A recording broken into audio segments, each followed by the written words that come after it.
Welcome to another episode of 6 Feet Ahead, the podcast dedicated to spotlighting forward-thinking leaders shaping the future of funeral service. And I'm your host, Oscar Guerrero. Today, we're diving deep into a topic that's often overlooked but critically important: the mental health and well-being of funeral service professionals. Joining us today is Michael Dixon. He is a veteran funeral director and the founder of Funeral Professionals Peer Support. With over 30 years of experience in funeral service, Mike knows firsthand the emotional challenges that come with this demanding profession.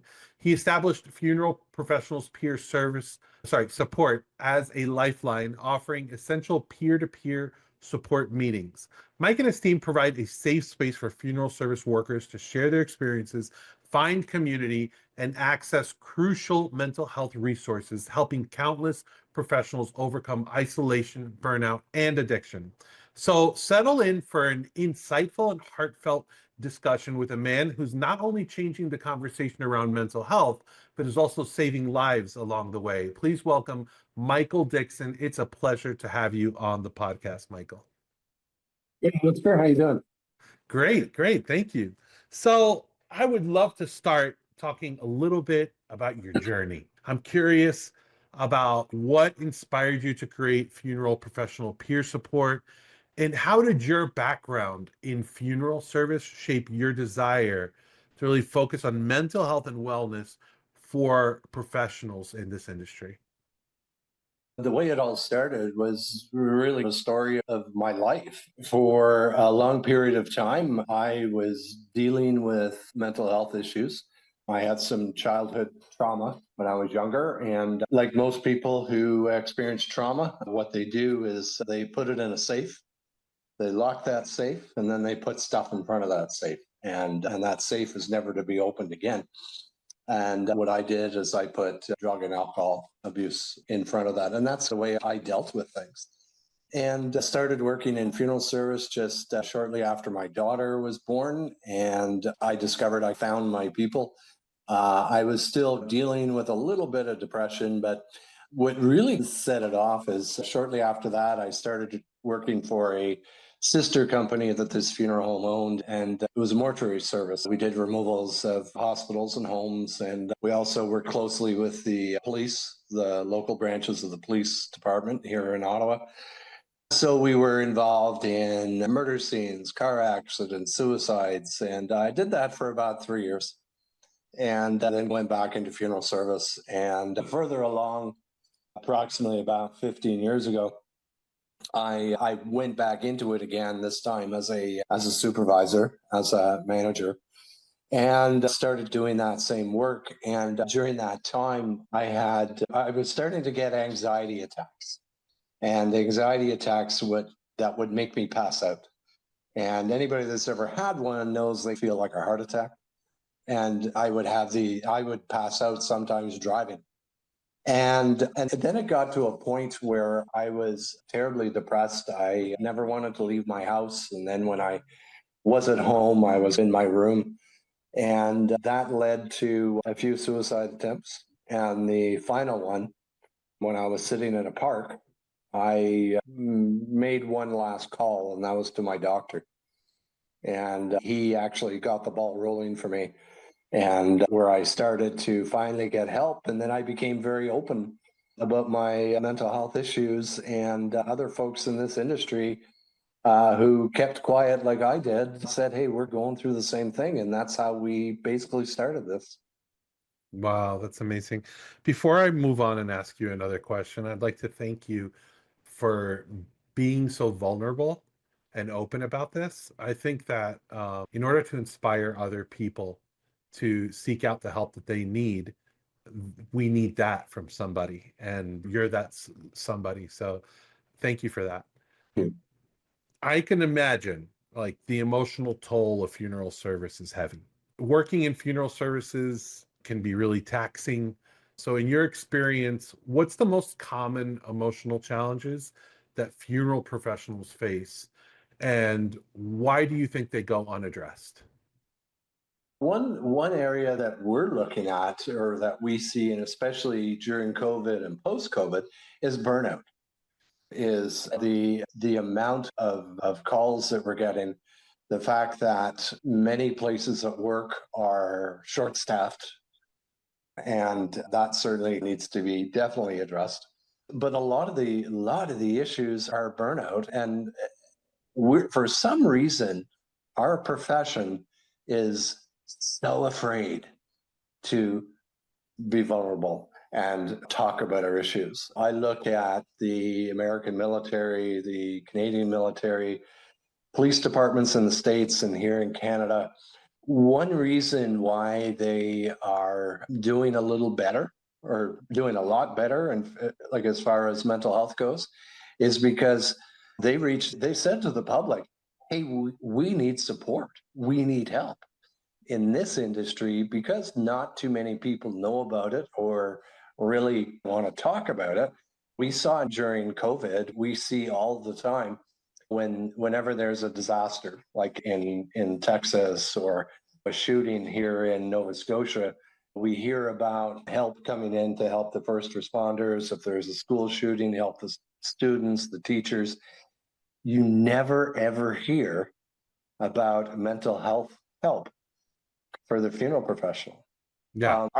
Like the general public has no idea that for the most part, in most communities, especially smaller communities in Canada and the United States, if there's a sudden death, if there's a murder or a car accident or a suicide, like people watch way too much TV and they think, oh, the police look after that, when in fact it's us that do that work. And if you do enough of that work, it can, as has happened to me, affect you terribly with triggers for the rest of your life. Yeah. Yeah. No, that's last responders, right? No one remembers the last responders. And Exactly. that's what you just reminded me of. And you know what? Sorry to interrupt, but and a lot of our business owners certainly don't help when they say stuff like, you knew what you were getting into, or Yeah. suck it up, or like the other issue too is, with illness, you can see illness, you can see cancer. If you see, somebody or even you see somebody in a store, you can tell that person is sick, they have cancer. So there's some sympathy for that person. With a brain injury, with a brain disease, and that's what it is. Depression is a brain disease. You can't see that, so it's masked. And I used to mask it with humor and really devoting all of my energy into my job. And I got into coaching too, so I put all my energy into that. But people don't see that disease, so they don't understand it. And unfortunately, they don't think it's real. Let's talk for those. I mean, let's talk a little bit about peer support, because I think that's really important. This is a central element to what you do. Do you mind explaining a little bit about how peer support works and why it's effective? What it seems to me like from what you're describing is, from the outside in, plenty of people can criticize, right? They don't know what the Yeah, person's going through. But when you're amongst peers, it must create a different experience, especially for professionals who might be working in isolation, or obviously you're dealing with a difficult situation every day. sure, sure. Peer support, I describe peer support as the first step in positive mental health care. Before a situation becomes serious where you need professional therapists, peer support is that first step. We have 4 peer support meetings a month. So we have one that's run through our Canadian division. We have one that's run through the American division of our organization, one that's run through Kenya. And we also have side peer support meetings. We have one where we've partnered with Alcohol and Narcotics Anonymous. We hold those meetings, those 12-step step meetings every Tuesday. We have a student peer support group for kids not kids, but students going into funeral service education. We also started one just this summer. It's for people, incident peer support meeting, the folks in Texas who are involved in in dealing with those families who have lost loved ones in the floods in Texas. Critical incident meeting or peer support meeting. So people might ask what a peer support meeting is. It's basically what you're doing is you're coming together either in person or the way we also do it through Zoom, and you're connecting with other people, with other funeral professionals. Because one thing that if you're struggling with something, you think you're the only one that's dealing with this. When in fact, when you come to these meetings and you're talking and you're sharing with others, you realize, hey, I'm not the only one. And we've seen, and we also, so if you need more than what peer support can offer, we have licensed therapists on retainer that we can get you in touch with, whether it be in person or through this way, through Zoom. Okay. Yeah, so we're able to do that. And we've seen tremendous support of folks actually who never knew each other. Person A has dealt with what person B has dealt with. And they say, hey, listen, in the chat, or if they actually are in the same community, let's get together for coffee because I want to share with you the way I dealt with this. So it's the first line of defense before a situation becomes more serious. Wonderful. Let's talk a little bit about the stigma that's associated with mental health, the stigma that's associated with mental health in the funeral service. As a marketer, my first experience with this was actually working with a therapist. And I told him, I said, could we ask for some type of a testimonial from people you've helped, record them, have a video? And he told me, absolutely not. And I was surprised, maybe because I personally don't feel that any way about mental health. I see it as completely normal. And he brought it to my attention that there's a stigma attached to this. And he said, the people that I've worked with don't want to be named and they don't want to be on video. Yeah. So I was like, oh, okay, this really is a thing. So when it comes to the funeral services, do you have any strategies that you recommend for breaking down that stigma and encouraging colleagues to reach out for support when they really need it? You know what? We certainly see it not just in this profession, we see it in everyday life. It's getting slowly better, but anything good takes a while to get better. It's slowly getting better, but man, there's still that stigma. There's still, I don't want people to know. And you know what? And maybe I'm a little different. Before I became public with my mental health issues, I spent over 50 years trying to run my life and not doing a very good job of it. And like I personally don't care anymore if people know or not. I find with me telling my stories where I go on a bit of a speaking circuit, sometimes for funeral conventions, and the people that come up to me and say, man, you know what? Thank you for doing that. We need more of that. We need more people just not worrying about what others think. Like it's still, if you developed cancer, you wouldn't keep that quiet. But I can understand why people don't, because people don't understand it. People don't understand why you just can't snap out of it. It's a disease. You can't snap out of a disease. So that's definitely why we do these peer support meetings. That's why we offer therapists. And by the way, most of our therapists we offer have funeral service backgrounds, so they get it. They get the job. They understand it.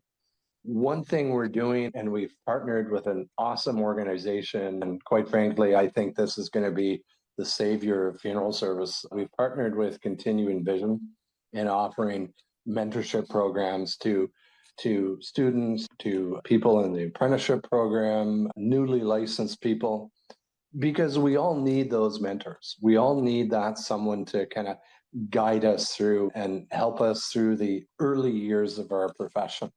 I bring up the police.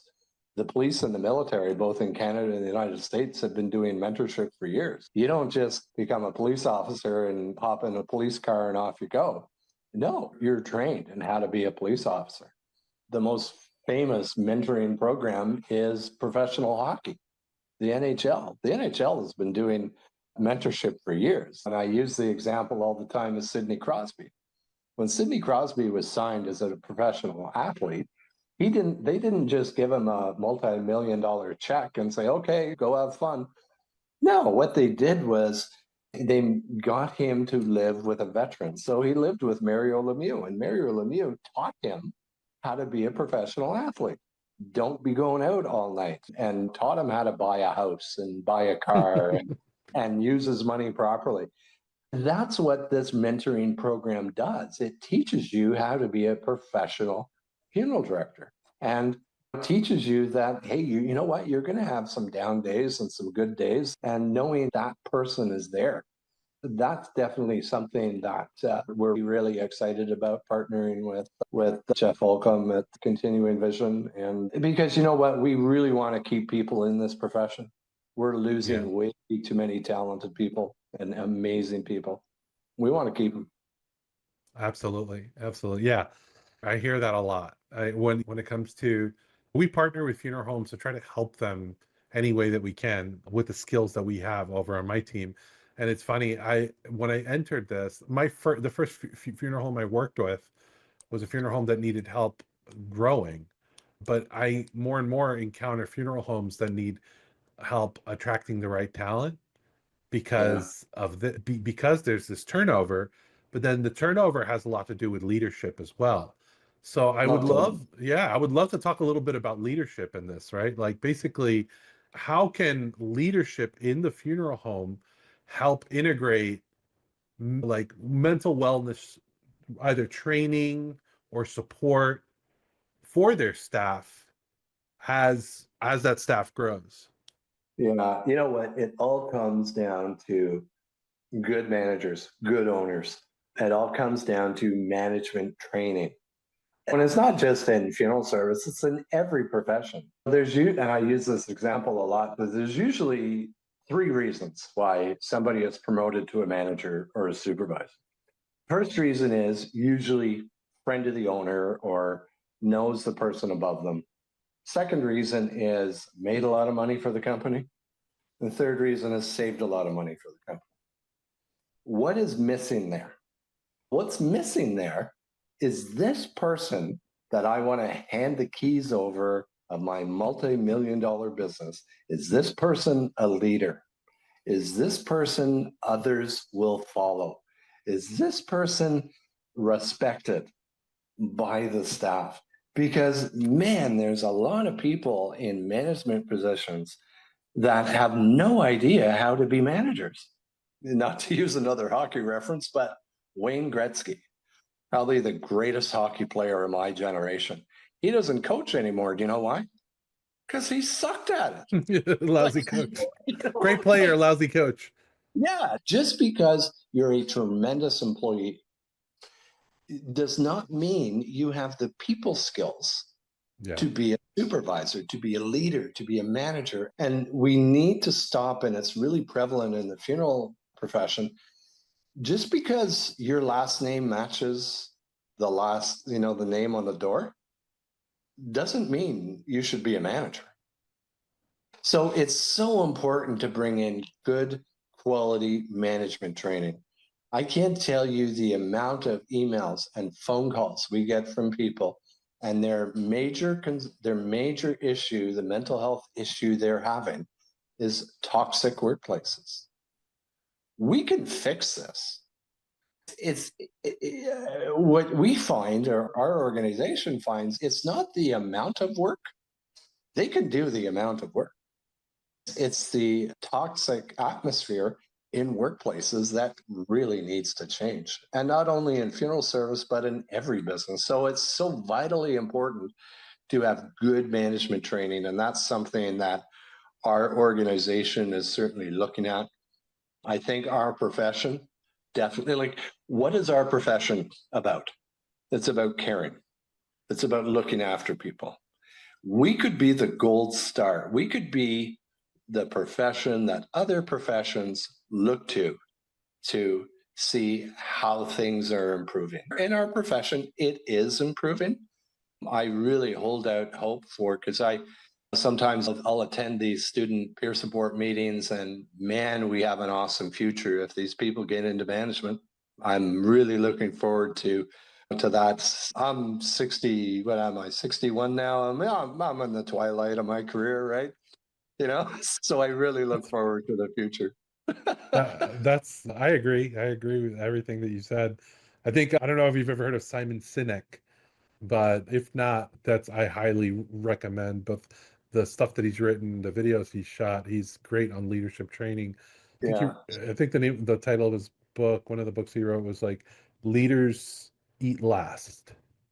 Yeah. And really it's really what it's about. It's about serving. It's like the staff doesn't work for the leadership. The leadership works for the staff. And that's how he frames it, which I think is amazing. Let's talk a little bit. You mentioned earlier crisis. When there's crisis happens, there may be like we had a global pandemic. We Mhm. recently had the local tragedies in Texas. I'm curious how funeral homes can support their staff during those times. Are there any specific measures that the leadership can take maybe to ensure that the staff's mental health isn't neglected during those times? Yeah, a lot of state organizations, provincial organizations here in Canada, a lot of the corporations, the SCIs and the arbors here in Canada have done a really good job at putting good EAP programs for their employees. That's something we also have. We have EAP program basically for funeral homes that don't have anything or want to improve what they have. Ours is the same as everybody else, but ours is a little different. Ours is a very strong mental health component to it. The amount of coverage you get is quite a bit higher, because most EAP programs are for 2 or 3 appointments. But if you're dealing with something really serious, or your child is dealing with something really serious, you need more than 2 or 3 appointments. Well, that's certainly something we are doing. I know definitely associations, and as I said, corporations, they have a support line. I insist that people use that. That's something we also have. We have a 24-hour support line with ours, just like any others. You can call, you can text.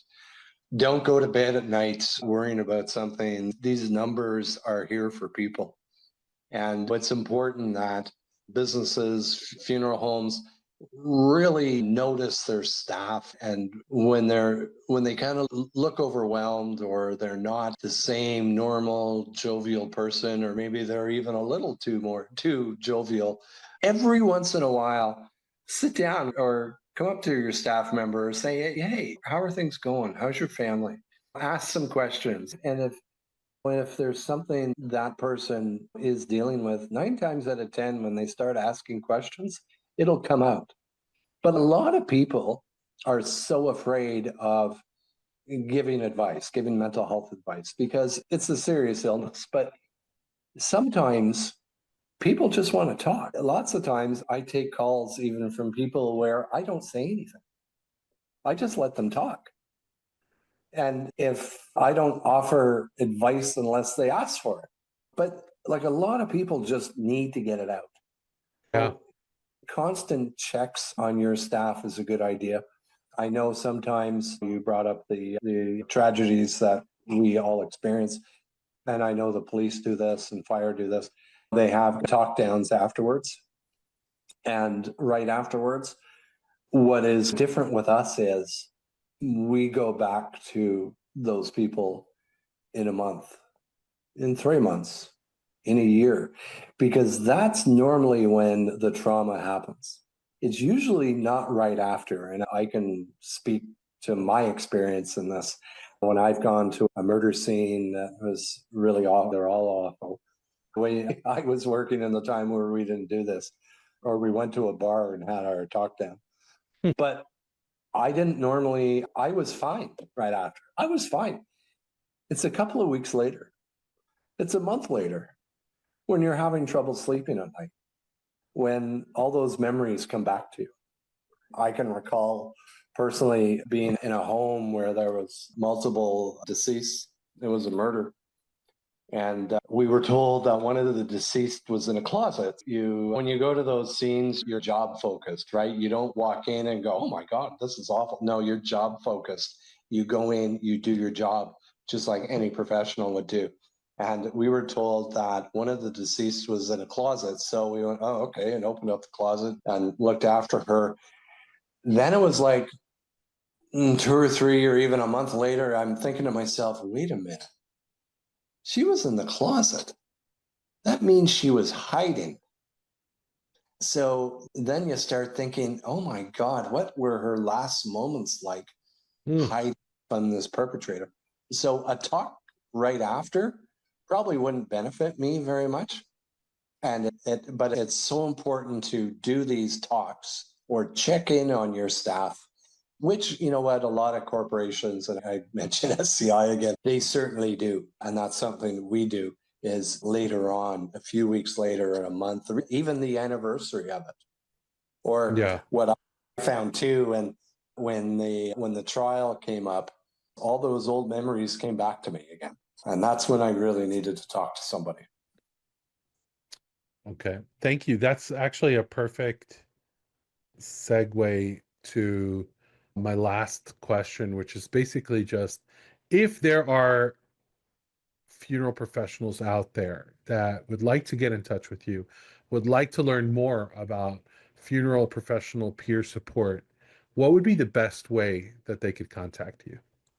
There's many ways. We're on every social media outlet going, Facebook, LinkedIn. We're developing a TikTok page, which is going to be exciting. And certainly our phone number at 343-961-343. Hang on here. That's all right. Yeah, 343-961-2470. I apologize. It's been a long day. No, that's fine. info@funeralspeersupport.com. And we can certainly call our number. We're here 24 hours a day. Or certainly, and our website too. Folks can look at our different email addresses are there. We're at funerals peer support. www.funeralspeersupport.com. Thank you so much, Michael. Thank you. Thank you very much for having me. I appreciate it. Have a good one. Best of luck. Thank you.